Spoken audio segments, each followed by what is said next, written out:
Welcome to our last video on death and dying and our last video in this course. What will you be learning about? In this video, you'll learn about grief, bereavement, and mourning.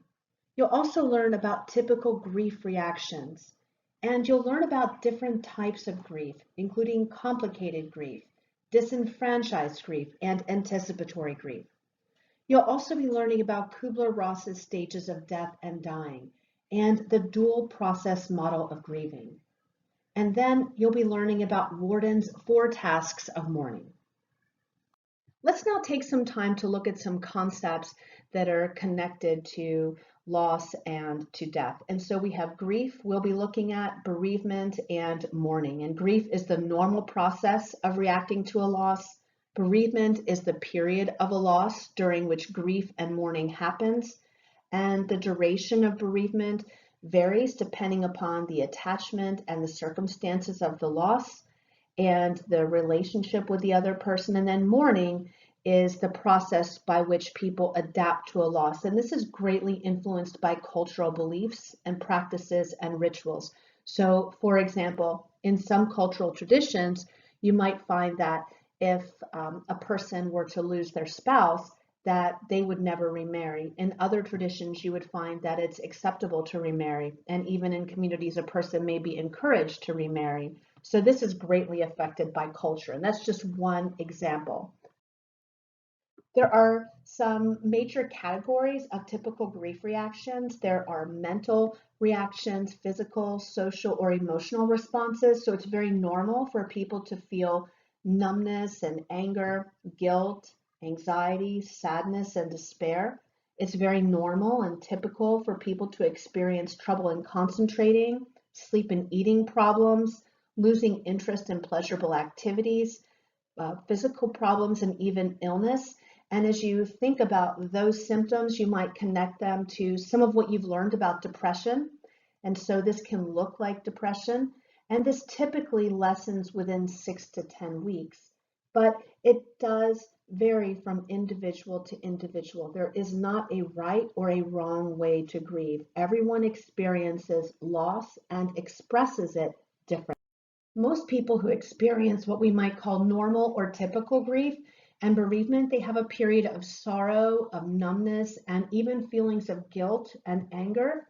And gradually these feelings will ease over time, and it is eventually possible for people to accept the loss and to move forward. That does not mean, of course, that they're moving forward without the memory of that person or without the feelings of sadness that they may feel come up from time to time or even each day as they're reminded of the loss of that person. And we'll be looking at some theories that help us to understand this process and what it is that people tend to experience, what it looks like.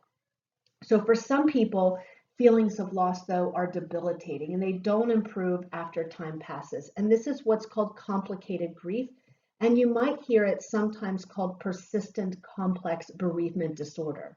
And in this complicated grief, painful emotions are so long lasting and so severe that the person has trouble recovering from the loss and resuming their lives.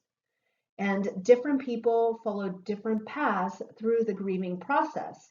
And during the first few months after a loss, many of the signs and symptoms of normal grief are the same as those of complicated grief, but normal or typical grief symptoms gradually start to fade over time. With complicated grief, they may linger or they might get worse. And so this is like being in an ongoing heightened state of mourning that keeps a person from healing. So I have here listed some of the signs and symptoms of complicated grief, and this includes things like intense sorrow and pain and rumination over the loss of the loved one, a focus on little else but the loved one's death, an extreme focus on the reminders of the loved one or an excessive avoidance of reminders, intense and persistent longing or pining for the deceased, problems accepting the death, numbness or detachment, feelings of bitterness about the loss, feeling that life holds no meaning or purpose, having a lack of trust in others, having an inability to enjoy life or to think back on positive experiences with the loved one. And complicated grief can also be indicated if the person has trouble carrying out their normal activities, if they're isolating from others, or if they're isolating from social activities, if they seem to have deep sadness, guilt, or self-blame, or if they have a belief that they did something wrong or could have prevented the death, and this is something that they're ruminating about, they're thinking a lot about, that they feel like life isn't worth living without their loved one, or that they may have a belief or a wish that they had died along with their loved one. For people who are experiencing complicated grief, this can be very helpfully treated with a type of psychotherapy that's called complicated grief therapy. And this is a similar type of therapy to that type of therapy that's used for treating depression and even for treating PTSD, but it is very specifically tied to complicated grief. And this type of treatment can be done in a group format.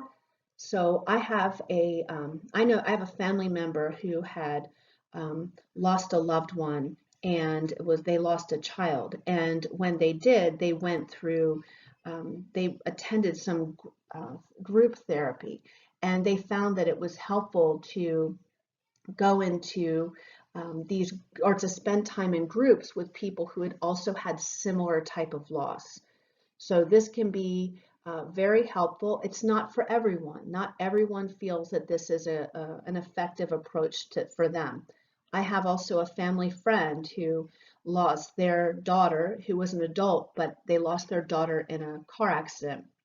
And their daughter was very unexpected. Their daughter had children and was married, and this was a tremendous loss for the family. And what these people did, our family friends did, is they became very active in a group that is called Compassionate Friends. And so what they began doing is they would look in the obituaries in the community within which they lived, and they would find obituaries where there were people who had lost a child. And a child, it might be a younger child or an adult child, and they would seek them out and provide them with resources and with support. Or they would offer this, not in a way that was pushy, but in a way that just to let them know that they were present and there. And this was very helpful for people in the onset, and that's not when complicated grief is happening, but then in the long term as well. And then this type of therapy can also be very helpful in an individual format. So also, I think overall what you find is that whether it's in group or individual therapy, a person learns about complicated grief and how it's treated, and they learn about things like typical grief reactions and the varied grief reactions. They learn about complicated grief symptoms and how to adjust to their loss and redefine their goals. Sometimes they will hold imagined conversations with their loved one and retell circumstances of the death to help the person become less distressed by the thoughts of that person's death. And they might also explore the processes or the thoughts that they or emotions that they have that are related to the person that they lost. And they'll also develop some coping skills or learn to develop those and work on reducing some feelings of blame and guilt. Sometimes people may be prescribed medication when they experience complicated grief, but I do want to point out that there's not a whole lot of solid research in the use of psychiatric medications for treating complicated grief, but antidepressants, because as you note here from your reading and what you've learned about complicated grief, the symptoms are similar in many regards to depression. So antidepressants can be helpful for people who have clinical depression as well as complicated grief. Another type of grief is what's called disenfranchised grief, and this includes the experience of losing people for whom you weren't able to properly grieve. So people who died alone in hospital rooms or even in their homes. I think when we think of COVID, people dying in hospital rooms without family or friends around, and for whom funerals were not allowed to occur, just like we're seeing with COVID.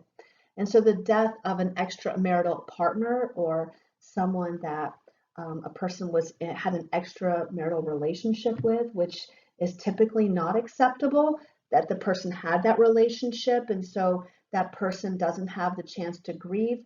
And then also we might think of people who maybe experience the loss of a loved one due to AIDS or suicide, so it's more difficult for them to be able to share everything about that experience because of some of the societal views of diseases like AIDS or of suicide. I think although we would hope that people that we love and care about would be able to and would want to come and talk with us about their loss, we do need to remember that that people aren't as likely to talk about suicide of a family member as they are of other types of death. And so this then can make grief even more difficult for that person. And this is collectively what we could call disenfranchised grief.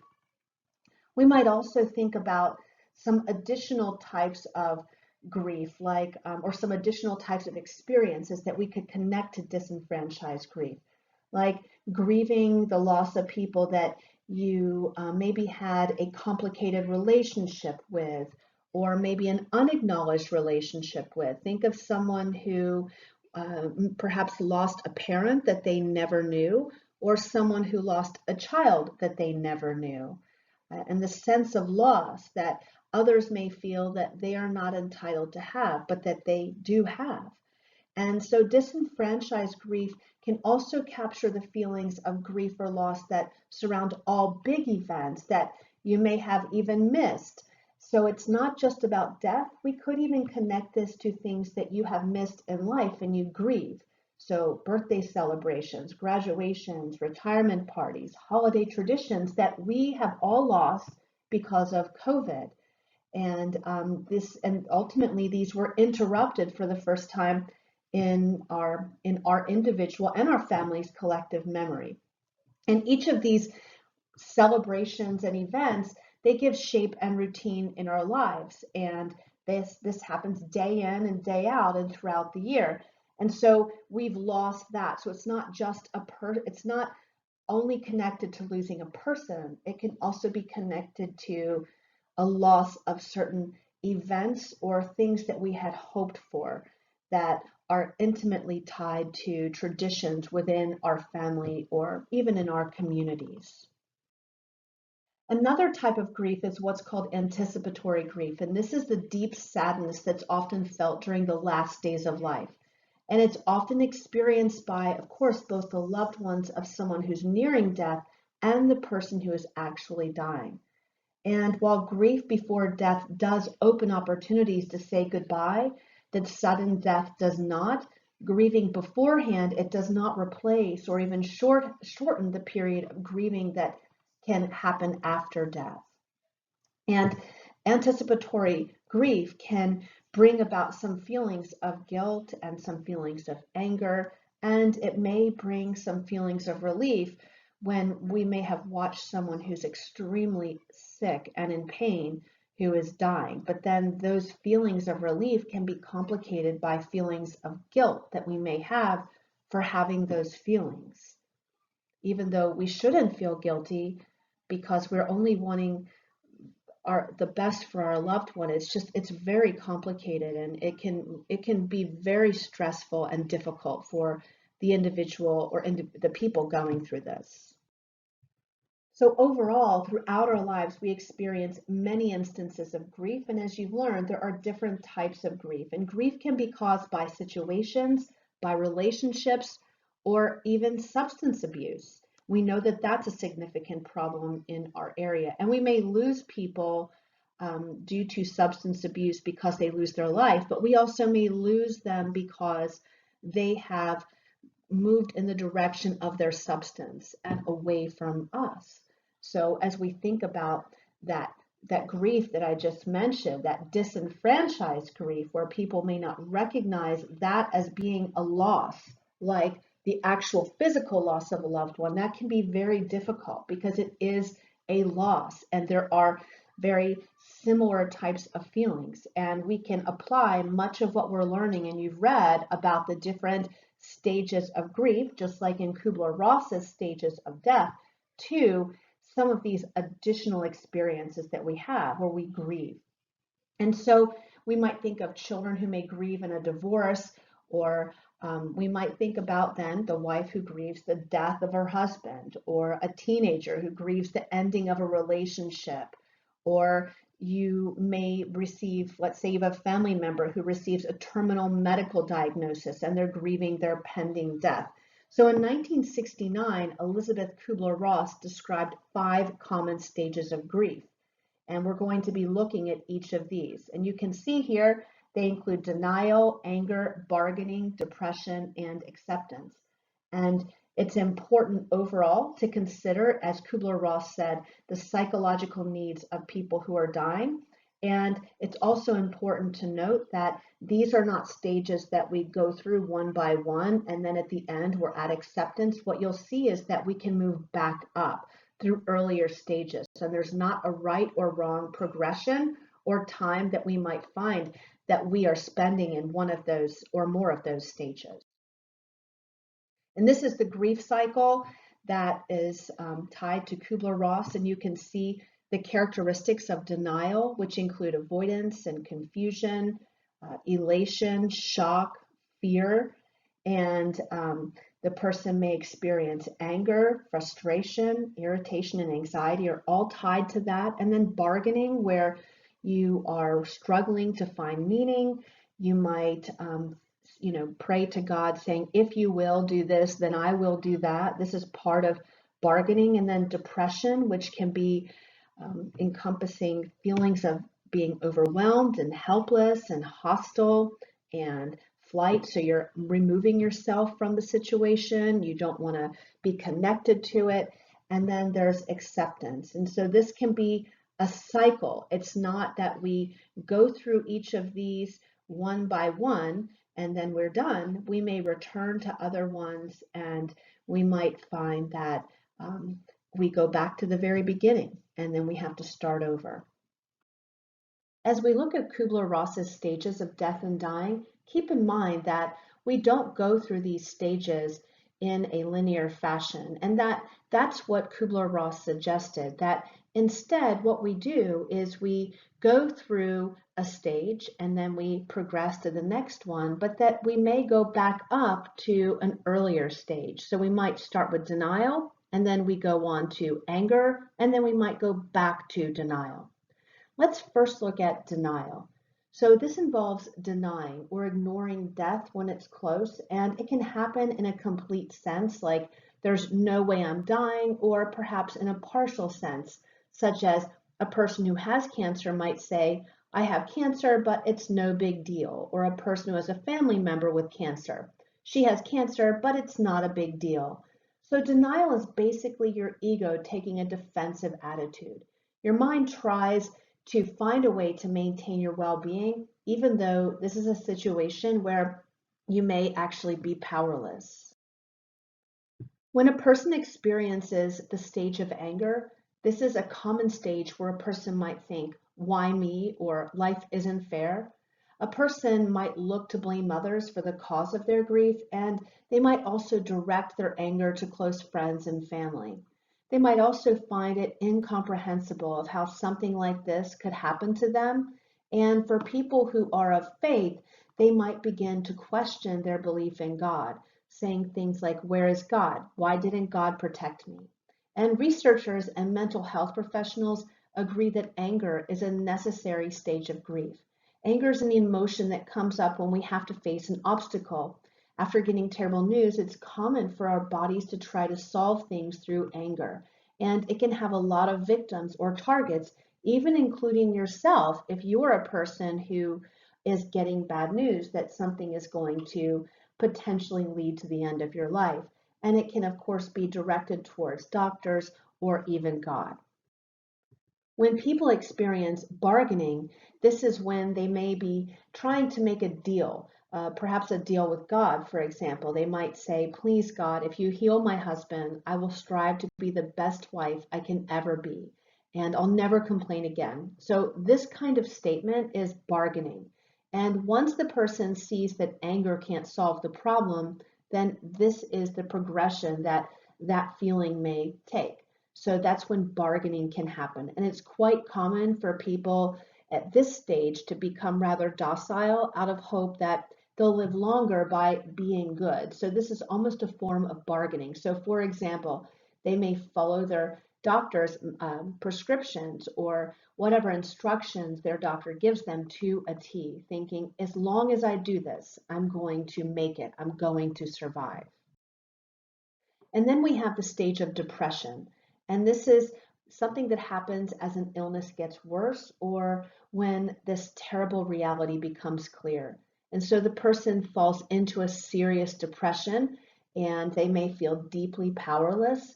And this deep sadness means that you won't have the resources for that particular problem. So it can then become somewhat anxiety provoking for oneself, especially as they're moving back into those earlier stages.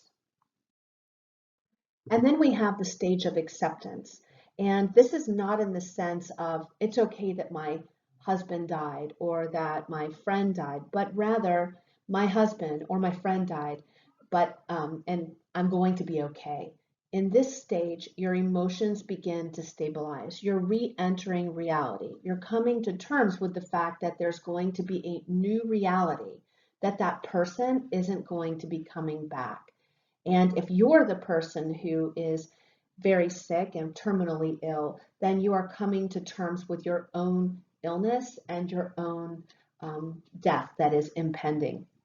And so this is not that you are accepting that what is happening is a good thing, but instead it is something that you can live with.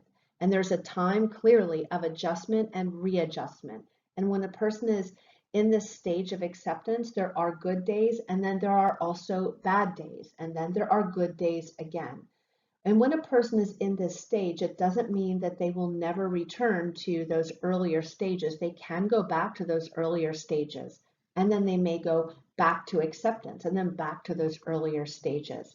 So remember, Kubler-Ross's approach to thinking about death and dying, it's not one that is linear. Her approach suggests that we go through these stages, each uniquely. We may go through some and then go back to some earlier stages. But this is a process, and it really is a dynamic process instead of one where we have a linear approach of stage 1, stage 2, stage 3, etc.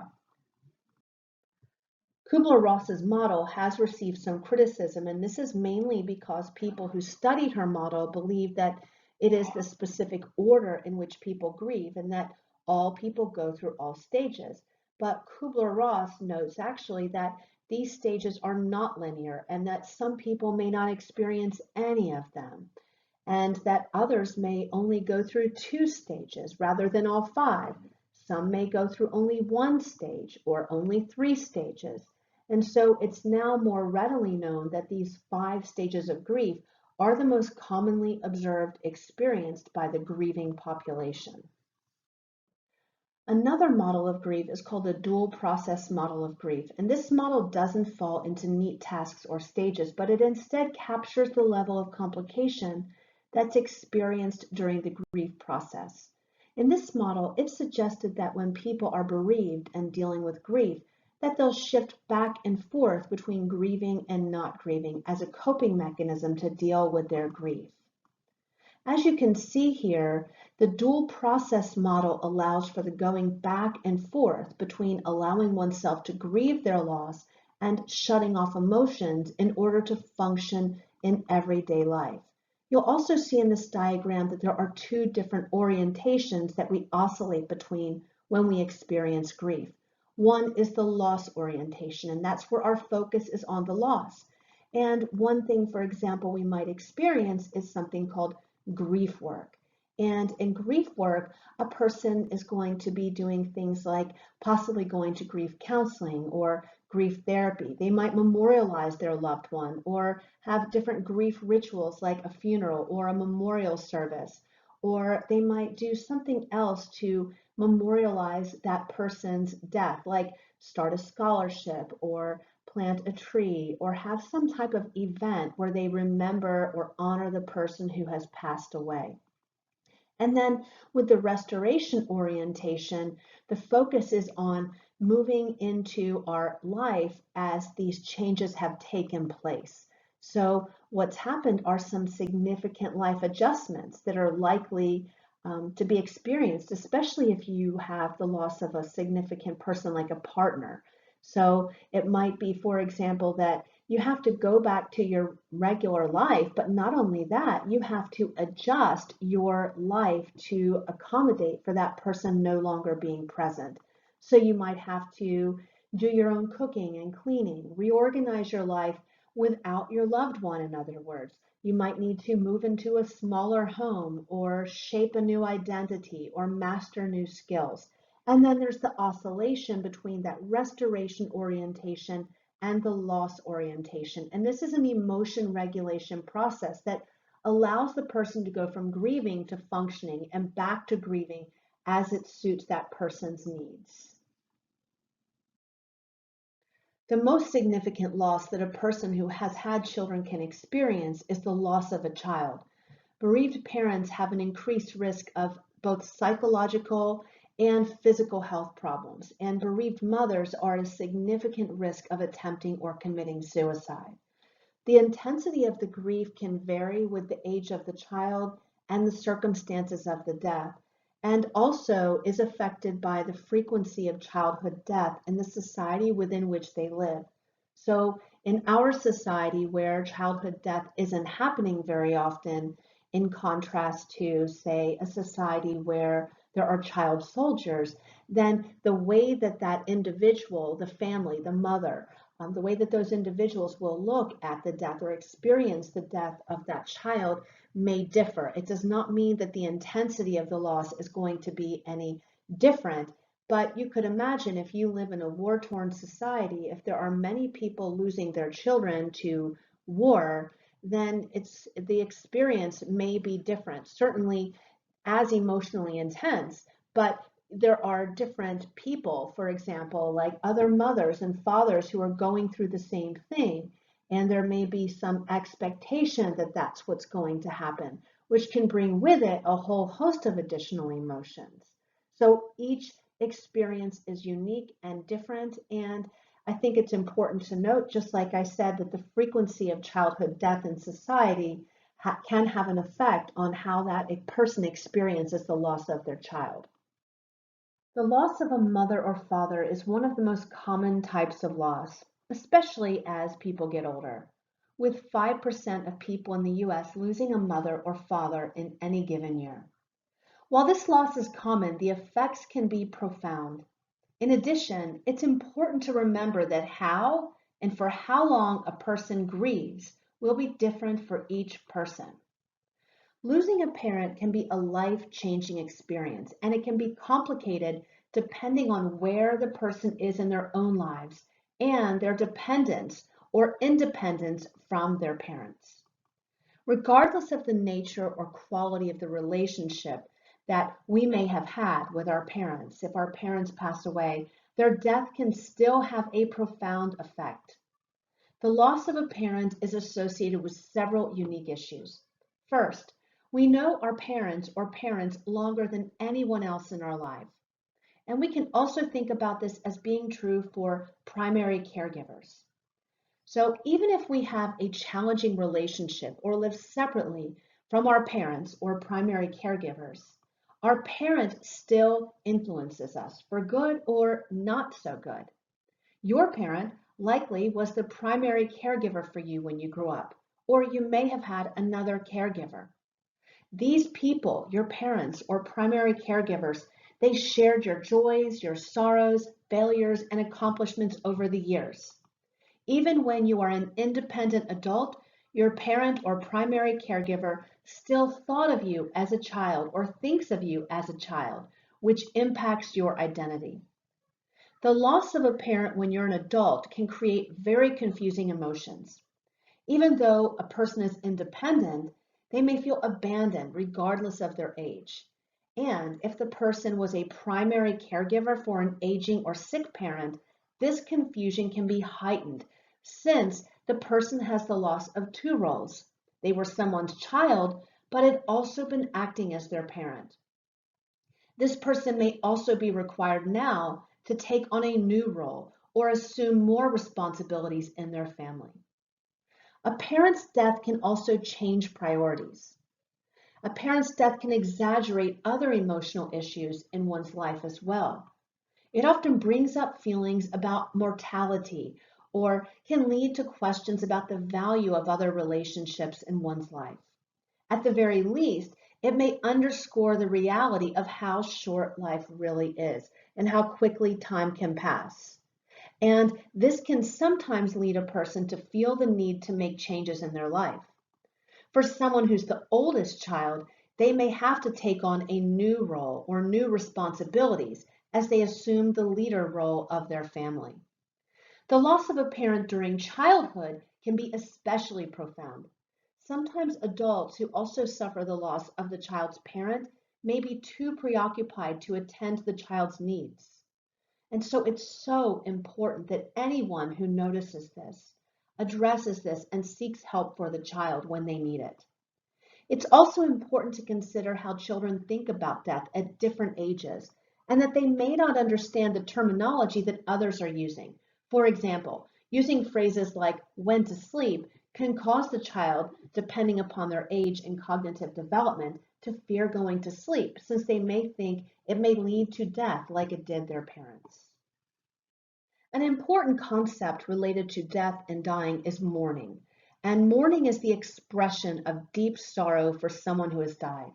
We can think of it as grief inside out. It is showing and doing. When a person cries, they are in mourning. When they talk to someone about death, they are in mourning. When they wear black because of the passing of the significant person in their life, they are in mourning. Cultures around the world show mourning in different ways, and each individual has their own unique way of mourning. There are wide individual differences among people's reactions, their emotions, their personalities and beliefs, and cultural values. And it's important that when someone has experienced a profound loss, that they be allowed to express their grief. This can take months or it can even take years. People who are in mourning, as you've read in your book, and you know probably from personal experience or knowing someone who's been in mourning, they need time and emotional support. And this can come from family members, close friends, and potentially help from a mental health professional. Or it can come from community support groups like you see here in this image. The authors of your textbook ask the question, are we given enough time in our own society to mourn when we experience loss? Currently, there are no federal laws that require employers to provide employees either paid or unpaid bereavement leave. Only Oregon has a law requiring employers to provide bereavement leave. So instead, employers have varied bereavement policies and practices. So I wonder, do you think that employers should provide leave? What do you think the mental health implications might be when employers don't provide leave?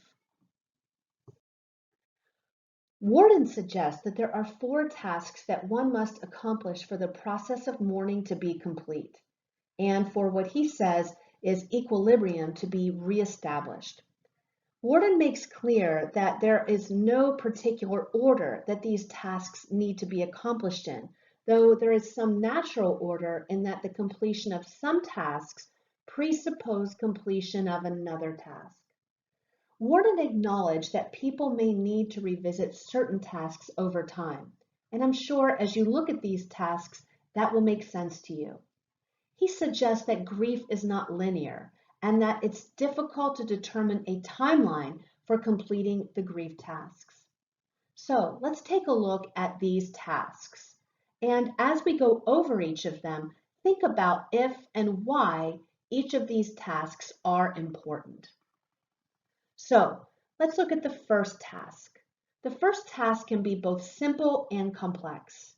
There are basic ways that one can accept the reality of loss, going through the rituals of a funeral or memorial, beginning to speak about and think about the person in past tense. On a more complex level, there is accepting the reality of the significance of the loss. For example, one may speak of someone in the past tense and accept their death, but they may downplay the significance of their relationship with that person, denying the impact that the loss will have. On a basic level, they may have accepted the reality of the loss, but on a deeper level, they will not have accomplished this task until they fully accepted the depth of the relationship and the impact. Another common struggle with this task is around acceptance of the mechanism of the death. A death by suicide or overdose, or some other death that may be more stigmatized can present some challenges to accomplishing this task if family and friends aren't available or aren't able to acknowledge or accept the reality of how the person died. Let's look at the second task. The second task is to work through the pain of grief. This may sound very broad, and it is, but this isn't a bad thing. Rather than attempting to identify all the emotions of grief that one may experience and need to work through, Warden's model acknowledges that each person and each loss will mean working through a range of different emotions. From sadness, fear, loneliness, despair, hopelessness, and anger to guilt, blame, shame, relief, and many others, there are many emotions that a person who is grieving contends with. What is important in this task is acknowledging, talking about, and understanding these complex emotions in order to work through them. The danger, of course, though, is denying one's feelings and avoiding them. And this can be exacerbated by our society in particular and other societies where there seems to be some denial of death or a wish to separate oneself from death. So this can be exacerbated by this type of approach, and it can lead to feelings that accompany grief that aren't very healthy, so that the griever may feel like they shouldn't feel or acknowledge these difficult emotions. The third task is adjusting to the environment in which the person who is deceased is missing. Warden acknowledged that this task can also mean very different things to people depending on the relationship of the person who has died and the roles that are impacted by that loss. This readjustment happens over an extended period of time, and it can require many internal adjustments, as well as external adjustments and spiritual adjustments. It can take a long time just to realize the different roles that their loved one performed or internal and spiritual adjustments that are now required.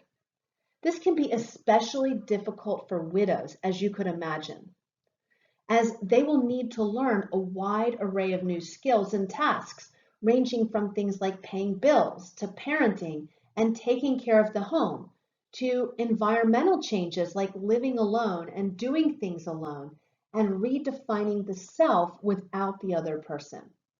This can also mean adjusting to a new spiritual environment, which may have been changed by the experience of death.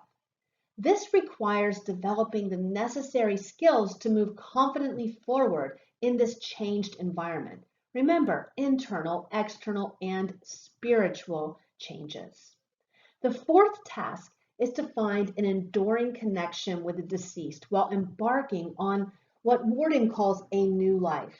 Now, there may be some challenges that some of you have as you hear this phrase, new life. I know I feel that way as well. And this is the phrase that Warden uses. But he's not suggesting that we're moving on without that person.